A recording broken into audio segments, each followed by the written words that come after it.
Welcome sa Tagalog Horoscope, ang iyong gabay sa pang-araw-araw na buhay.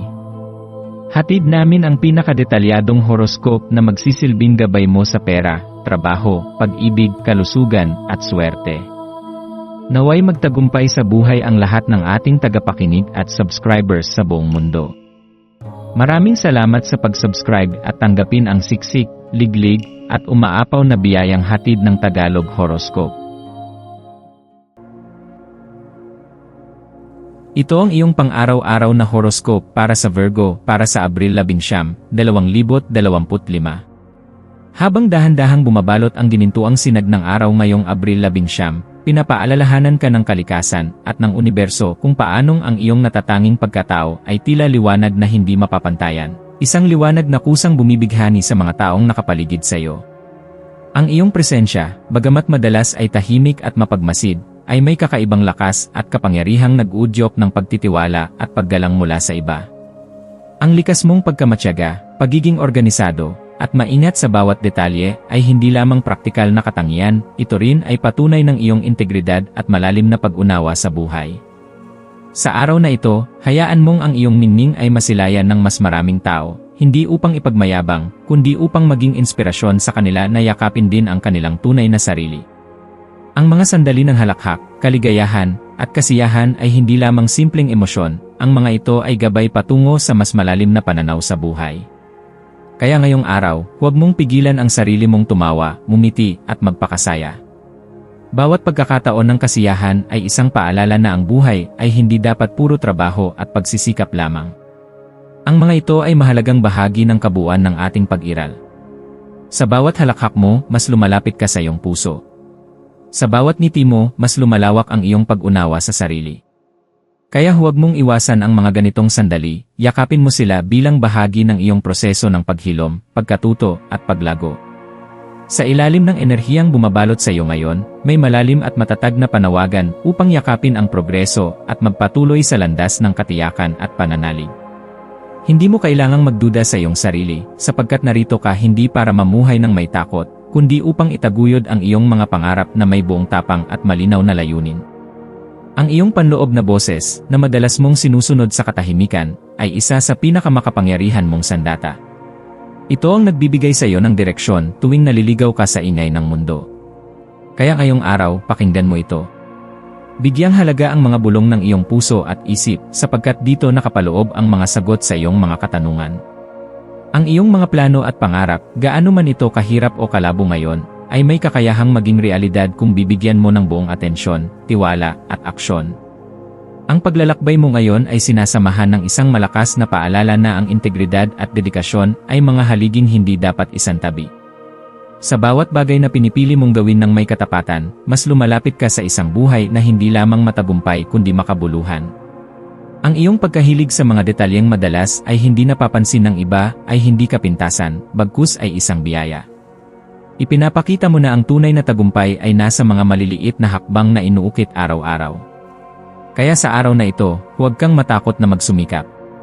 Huwag mong sayangin ang pagkakataong ipamalas ang iyong kakayahang magtrabaho ng may disiplina, dedikasyon, at puso. Sa bawat butil ng pawis at hirap, may nakaambang biyaya na naghihintay sa tamang oras. Habang tahimik mong nilalakbay ang araw na ito, magkaroon ka ng sandali upang kumonekta sa iyong sarili. Sa likod ng lahat ng responsibilidad at ingay ng paligid, kailangan mo ring marinig ang sariling tinig, ang boses na nagsasabing, narito ka, mahalaga ka, at sapat ka. Minsan, ang simpleng pagninilay, kahit ilang minuto lang, ay sapat na upang muling mapuno ang puso ng pag-asa. Sa tuwing inaalaala mo ang mga masasayang sandali ng nakaraan, o kaya'y napapangiti ka sa mga maliliit na bagay sa kasalukuyan, mas pinapalalim mo ang koneksyon mo sa sarili mong karunungan. Ang kagalakan na ito ay hindi lamang nararapat, kundi kinakailangan upang mapanatili ang balanse sa loob mo. Kaya't ngayong araw, magpahinga sa gitna ng abala. Huminga ng malalim. At sa paghinga mo, damhin ang katiwasayan at ang panibagong simula. Sa aspeto ng personal na pag-unlad, magandang panahon ito upang balikan ang iyong mga layunin. Alin sa mga plano mo ang nais mo pa ring isulong? Alin naman ang maaari ng bitawan? Ang malinaw na pagsusuri sa sarili ay isang regalong maaari mong ibigay sa sarili mo ngayon. Sa larangan naman ng relasyon, maaaring may mga taong mas nakakaramdam ngayon ng inspirasyon mula sa iyo. Sa pamamagitan ng iyong payo, presensya, o halimbawa, may mga taong nakikitang may saysay ang sarili nilang laban.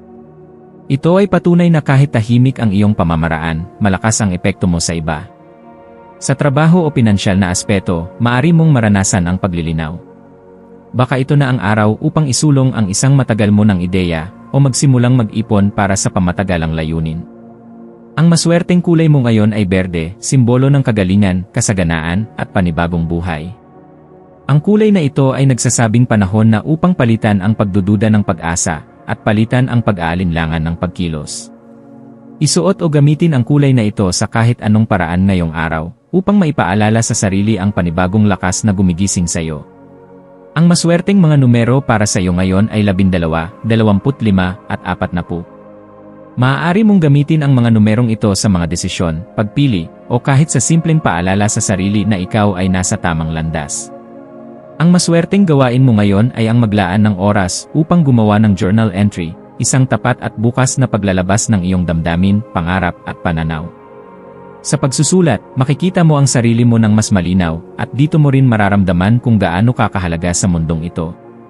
Bilang paalala, huwag mong kalimutang ikaw ay isang ilaw sa buhay ng marami. Sa bawat hakbang na ginagawa mo, may tinatahak kang landas na hindi lamang para sa sarili mo, kundi para sa mga taong sumasabay sa iyo. Kaya kahit sa mga araw na tila walang nangyayaring malaki, tandaan mong ang mismong pagpili mong maging totoo, maging maayos, at maging mabuti ay isang tagumpay na hindi kailanman mawawala sa halaga. Hayaan mong ang araw na ito ay maging tahimik na selebrasyon ng iyong kabuuan, ang iyong lakas, ang iyong kabutihan, at ang iyong walang sawang pag-asa. Sa pagtatapos ng araw, isuko mo sa gabi ang lahat ng hindi mo kontrolado. Hayaan mong ang katahimikan ng gabi ang yumakap sa iyong puso, at ipaalala sa iyo na bukas ay panibagong pagkakataon. Hindi mo kailangang makuha agad ang lahat. Ang mahalaga ay patuloy kang umaangat kahit paunti-unti. Ikaw ay isang Virgo, isang taong may matibay na pundasyon, may lalim na hindi agad nakikita, at may tapang na tahimik ngunit matindi. Magtiwala ka sa sarili mo, sapagkat sa puso mo nagsisimula ang lahat ng pagbabago. Kaya ngayon, ipikit mo ang mga mata sandali at sabihin, ako ay sapat. Ako ay lumalago. Ako ay nararapat. Sa pananalig na ito, mararamdaman mo ang tunay na kapayapaan. Ang araw na ito ay para sa iyo. Yakapin mo ito ng buong puso, buong tapang, at buong pagmamahal.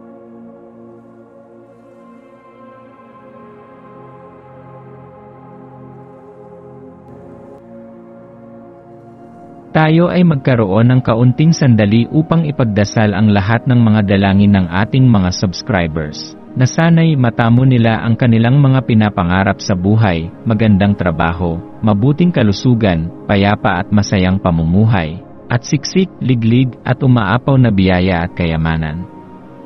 Ipinagdarasal namin ng mataimtim ang lahat ng mga komento sa nakaraang video, at hinihiling namin, Panginoon, na pagpalain mo ang ating mga subscribers ng masayang buhay sa mundong ibabaw. Maraming salamat po.